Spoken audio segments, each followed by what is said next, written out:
M മണി എംഎൽഎക്കെതിരെ വംശീയാധിക്ഷേപം നടത്തി കോൺഗ്രസ് നേതാവ് UDF Devikulam നിയോജക മണ്ഡലം കൺവീനറായ OR ശശിയാണ് അധിക്ഷേപ പ്രസംഗം നടത്തിയത്. മൂന്നാറിൽ നടന്ന UDF കൺവെൻഷനിലായിരുന്നു എം മണി എംഎൽഎയും അദ്ദേഹത്തിന്റെ പിതാവ് അന്തരിച്ച മാധവൻ ശാന്തിയെയും അപമാനിച്ച് കോൺഗ്രസ് നേതാവും UDF ദേവികുളം നിയോജക മണ്ഡലം കൺവീനറുമായ OR ശശി പ്രസംഗം നടത്തിയത്. നല്ല ചക്കുക്കുരു പോലെ ഇരുന്നയാളാണല്ലോ മാധവശാന്തി, അല്ലേ? എം മണി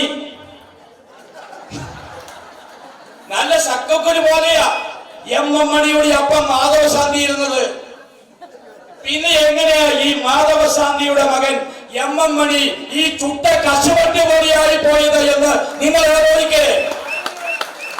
അയൽക്കണ്ട ചുട്ട കശവണ്ടിയുടെ മുഖത്ത് നോക്കുന്നത് പോലെയാ. തെരഞ്ഞെടുപ്പിന്റെ രാഷ്ട്രീയത്തെ വഴിതിരിച്ചുവിടാനാണ് എം മണിയെ വ്യക്തിപരമായി ആക്രമിക്കാൻ കോൺഗ്രസ് ശ്രമിക്കുന്നതെന്ന് CPIM ജില്ലാ സെക്രട്ടറി CV വർഗീസ് പ്രതികരിച്ചു. അതൊക്കെ ബോധപൂർവമായി നടത്തിയിട്ടൊരു പരാമർശമാണ്.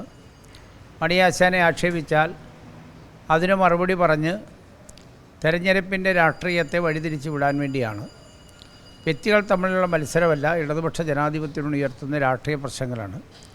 ആ രാഷ്ട്രീയ വിഷയങ്ങൾ അവതരിപ്പിക്കാൻ കഴിയാത്ത സന്ദർഭത്തിൽ ഇത്തരം പരാമർശങ്ങൾ നടത്തും. അതൊക്കെ ഇടുക്കി ജില്ലയിലെ ജനങ്ങൾ പുച്ഛിച്ച് തള്ളുമെന്ന കാര്യം തർക്കമില്ല. കോൺഗ്രസ് നേതാവിന്റെ പ്രസ്താവനയ്ക്കെതിരെ ഇടുക്കി ജില്ലയിൽ വലിയ പ്രതിഷേധമാണ് ഉയർന്നു വന്നുകൊണ്ടിരിക്കുന്നത്. കൈരളി ന്യൂസ്, ഇടുക്കി.